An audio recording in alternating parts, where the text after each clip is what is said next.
जय हिंद दोस्तों, स्वागत है आपका लाल लर्निंग एकेडमी में। आइए, आज हमारी क्लास का तीसरा दिन है। हम पर्यावरण की क्लास लेने जा रहे हैं, तो आइए शुरू करते हैं। जैसे कि पर्यावरण की परिभाषा है, पर्यावरण हमारे चारों ओर की वायु, जल, भूमि, वनस्पति, जीव जंतु तथा मानव निर्मित तत्वों का समूह है, उसे पर्यावरण कहते हैं। साधारणतः हमारे जो चारों ओर चीजें पाई जाती है, वस्तुएं पाई जाती है, जीव जंतु पाए जाते हैं, पर्यावरण का हिस्सा है। आइए आगे समझते हैं पर्यावरण के घटक क्या हैं। बात की जाए तो वायु नंबर 1, जल नंबर 3, भूमि मतलब स्थल मंडल, जीव जंतु मतलब सजीव वस्तुएं, वनस्पतियां, पेड़ पौधे आदि। वायु से वायुमंडल बनता है हमारा, जल से जलमंडल बनता है और भूमि से स्थलमंडल बनता है। इसी तरह जीव जंतु और वनस्पतियां पर्यावरण के महत्वपूर्ण घटक हैं। इनके अभाव में पर्यावरण की संकल्पना नहीं की जा सकती है। इन सबके मिश्रित रूप को ही पर्यावरण कहा जाता है। साधारणतः पर्यावरण को इस प्रकार से हम समझ सकते हैं कि वायु, जल, भूमि, जीव जंतु और वनस्पतियों के सम्मिलित या मिश्रित रूप को पर्यावरण कहा जाता है। अब पर्यावरण का महत्व समझते हैं। अगला हमारा महत्वपूर्ण बिंदु है, टॉपिक है पर्यावरण का महत्व। समझने की कोशिश करते हैं। पर्यावरण जीवन चक्र का आधार है। पर्यावरण के अभाव में जीवन का अस्तित्व ही नहीं है। नंबर 2, प्राकृतिक संसाधन उपलब्ध कराता है। यदि पर्यावरण ही नहीं है, जीव जंतु नहीं, वनस्पतियां ही नहीं है, तो संसाधनों का उपलब्ध होने का कोई सवाल ही नहीं बनता है। अर्थात कहने का मतलब यह है, पर्यावरण हमें प्राकृतिक संसाधन उपलब्ध कराता है। जैसे जल है तो कल है, जल ही जीवन है, कह सकते हो। कई वनस्पतियां हो गई, औषधियां हो गई, ऑक्सीजन हो गई, ये सब प्राकृतिक संसाधनों में आते हैं जो प्रकृति द्वारा निर्मित हैं। प्रकृति द्वारा निर्मित साधन ही संसाधन है। अगला बिंदु है मानव और अन्य जीवों के स्वास्थ्य के लिए आवश्यक। सोचिए जरा, कल्पना कीजिए, अगर ऑक्सीजन ना हो तो क्या मानव जीवन संभव है? कदापि नहीं। ऑक्सीजन के अभाव में जैसे मानव जीवन संभव नहीं है, ठीक उसी प्रकार पर्यावरण जो है मानव और अन्य जीवों के स्वास्थ्य के लिए अति आवश्यक है। क्योंकि पर्यावरण से ही मानव जीवन की और अन्य जीव जंतुओं की परस्परिक आपूर्ति होती है। अब बात करेंगे पर्यावरण की समस्याएं क्या हैं। पर्यावरण को नुकसान किससे है? इसको हम कह सकते हैं नुकसान। पर्यावरण को नुकसान किससे है? सबसे महत्वपूर्ण बिंदु वायु, जल और भूमि प्रदूषण, मतलब वायु प्रदूषण नंबर 1, नंबर 2 जल प्रदूषण, नंबर 3 भूमि प्रदूषण मतलब कि मृदा प्रदूषण। मृदा प्रदूषण जैसे वायु प्रदूषण में, वायु में जो हमारा अनुपात है वायु का, जैसे नाइट्रोजन, ऑक्सीजन, अदर गैसें, हीलियम, आर्गन, जो भी गैसें हैं, उनका अनुपात बिगड़ना ही वायु प्रदूषण कहलाता है। जल प्रदूषण, जल में मानव द्वारा उपयोग किए गए कल कारखानों में निकला हुआ अपशिष्ट जब जाके मिलता है जलाशयों में, उससे जल की गुणवत्ता है प्रभावित होती है, उसे जल प्रदूषण कहा जाता है। अब आते भूमि प्रदूषण की बात करते हैं। भूमि प्रदूषण क्या है? मतलब मृदा प्रदूषण। साधारणतः शब्दों में हम कह सकते हैं कि मानव द्वारा निकाला गया अपशिष्ट जब भूमि में मिलता है, जैसे बहुत सारे रसायन होते हैं जो उद्योग कल कारखानों और उद्योगों में इस्तेमाल किए जाते हैं, उसे जो उनका अवशेष बचता है वो मिट्टी में जब मिलता है उससे भूमि प्रदूषण होता है।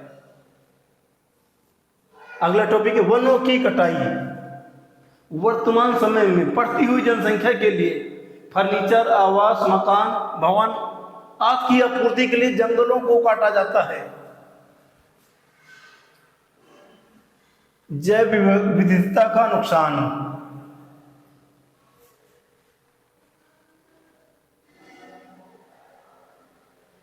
महत्वपूर्ण टॉपिक है जैव विविधता। जो प्रकृति ने एक अनुपात बना के रखा था, उसका अनुपात बिगड़ना ही जैव विविधता बहुत ही महत्वपूर्ण, बहुत ही खतरनाक समस्या है पर्यावरण के लिए। अगला बिंदु है जलवायु परिवर्तन। सामान्यतः आपने देखा होगा, कहते हैं समुद्रों का जल स्तर बढ़ रहा है।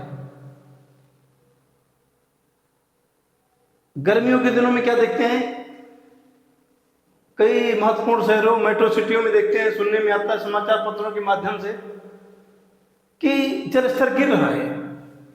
जलवायु परिवर्तन का महत्वपूर्ण कारक है। और जलवायु परिवर्तन से जो भूजल स्तर गिरता है, परिणाम है। अगला है पर्यावरण संरक्षण के उपाय। बहुत अच्छी बात है, पर्यावरण के लिए वरदान। यदि हम इन बिंदुओं पे ध्यान दें, पर्यावरण बहुत ही सुरक्षित हो सकता है। जैसे वृक्षारोपण, मतलब पेड़ लगाने चाहिए। जब पेड़ लगेंगे, ऑक्सीजन प्रचुर मात्रा में होगी, जीव जंतुओं के लिए आवास, भोजन उपलब्ध होगा, पर्यावरण संरक्षित होगा। नवीनीकरण ऊर्जा का उपयोग, जैसे हमें डीजल, पेट्रोल, इस तरह के जो ईंधन है उनका कम इस्तेमाल किया जाए। ऊर्जा के जो नवीनीकरण स्रोत हैं, जैसे पवन ऊर्जा, ऐसे ऊर्जा के स्रोतों का उपयोग किया जाए, उससे हमारा पर्यावरण सुरक्षित हो सकता है। जैसे 3R का सिद्धांत।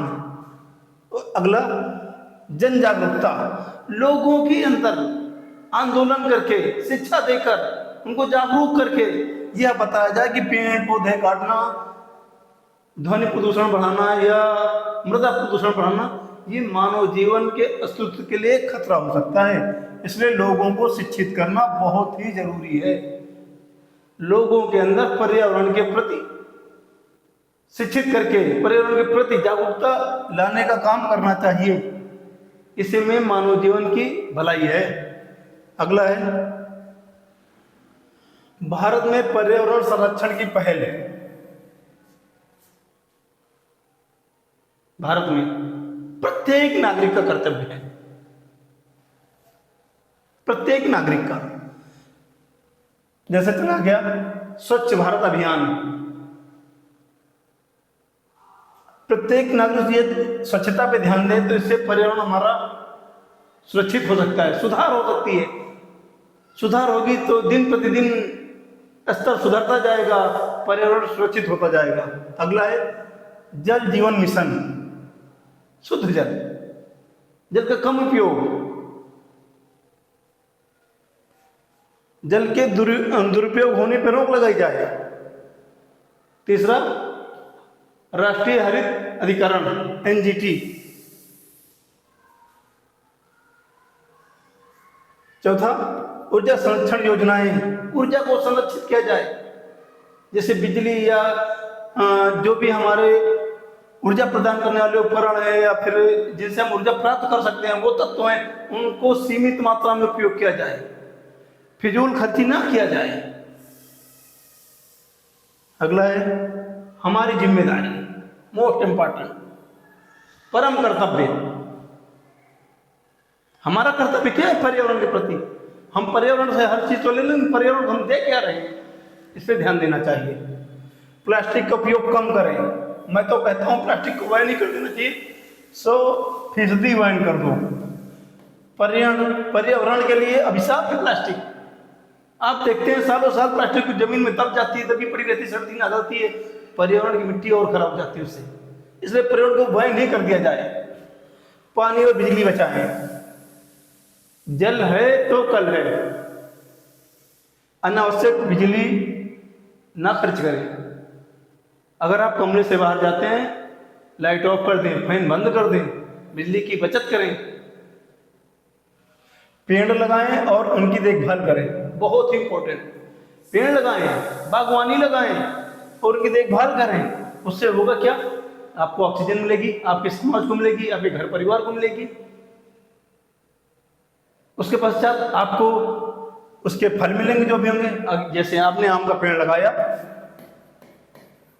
सीधी सी बात है, आपको आम खाने को मिलेंगे, आपके समाज को आम खाने को मिलेंगे, आपके बच्चों को मिलेंगे, आपको फर्नीचर मिलेगा, ऑक्सीजन मिलेगी। सामुदायिक स्वच्छता में भाग लें, मतलब मिलजुल के सफाई के कार्यक्रमों को बढ़ावा दें, उसमें भाग लें, अपना योगदान दें, अपने कर्तव्य का वाहन करें, पीछे मत हटें।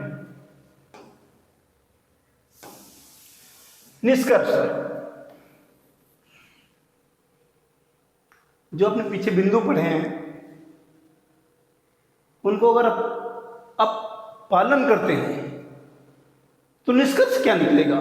अब हम मेहनत करते हैं, जो आपने मैंने 6-7 चरण आपको बताए। अगर आप हम मेहनत करते हैं तो आपको देखने को क्या मिलेगा? आपको उसके परिणाम क्या मिलेंगे? निष्कर्ष क्या मिलेगा? उसका फल क्या मिलेगा? समझते हैं। स्वस्थ पर्यावरण होगा तो स्वस्थ जीवन होगा। हमें शुद्ध ऑक्सीजन मिलेगी। जब शुद्ध ऑक्सीजन कब मिलेगी? जब पर्यावरण शुद्ध होगा, जब वातावरण शुद्ध होगा, वातावरण में गैसों का अनुपात सही होगा, तब हमें मिलेगी। आइए मिलकर अपने पर्यावरण की रक्षा करें। प्रत्येक व्यक्ति यदि अपनी भागीदारी सुनिश्चित कर ले तो मैं दावा करता हूं हमारा पर्यावरण सुरक्षित रहेगा, सुरक्षित हो सकता है।